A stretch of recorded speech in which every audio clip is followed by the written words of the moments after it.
18 থেকে 20 এই বয়সটা মোটেও সহজ বয়স না। এই বয়সে তুমি আপন মানুষকে হারাবে, শখের মানুষকে হারাবে, বারবার বিপদগ্রস্ত, বারবার বাধাগ্রস্ত হবে, মানসিকহীনতা ভুগবে। এই বয়সটা মোটেও সহজভাবে কাটাতে পারবে না। তো এই বয়সটা তোমার মূলতভাবে এই বয়সটাই আমাদের কিংবা যারা 17 থেকে 20 বছর এটা ফেস করতেছে তাদের জন্য একটি গুরুত্বপূর্ণ কথা বলতেছি, সময় থাকলে শুনে যান।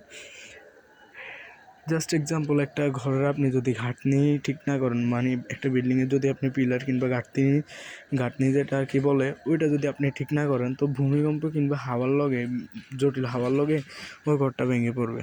আর আপনি যদি খুঁটিটা ঠিক করেন তাহলে কিন্তু আপনার যত কঠিন হাওয়াই হোক না কেন সহজে কিন্তু আপনার ক্ষতিগ্রস্ত করতে পারবে না।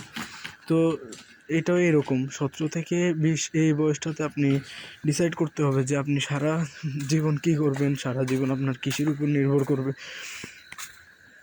কীভাবে আপনি সারা জীবন চলবেন। তো 17 থেকে 20 এই বয়সটা যারা সঠিক সময় কাজে লাগাইতে পারে আর কি, তো তাদের জন্য অনেক ভালো কিছু ওয়েট করছে। আর যারা লাগাতে পারতেছেন না কিংবা এখন ওই বয়সটা ফেস করতেছেন কিন্তু আপনারা ওই বয়সটাকে আপনারা সঠিক সময় কাজে লাগাতে পারছেন না, তো তাদের জন্য একটা কথা বলি ভাই, জীবনে একটা লক্ষ্য নির্ধারণ করো, ওই লক্ষ্যের উপরে সারাদিন রাত পরিশ্রম করো, শান্তির ঘুম ত্যাগ করো, যতক্ষণ না পর্যন্ত হচ্ছে কিসের গাঁথনি ওইটা বোঝার চেষ্টা করো, ওইটার প্রতি তুমি বেশিরভাগ সময় ব্যয় করো।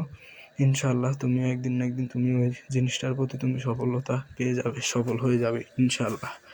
আর যারা এই সময়টাকে কাজে লাগাতে পারছো না তোমরা এখন বুঝবে না, কিন্তু যে সময় হবে না ওই সময় এই ছোটো ভাইটার কথা মনে করবে এবং ওই সময় নিজেদের ভুল বুঝতে পারবে।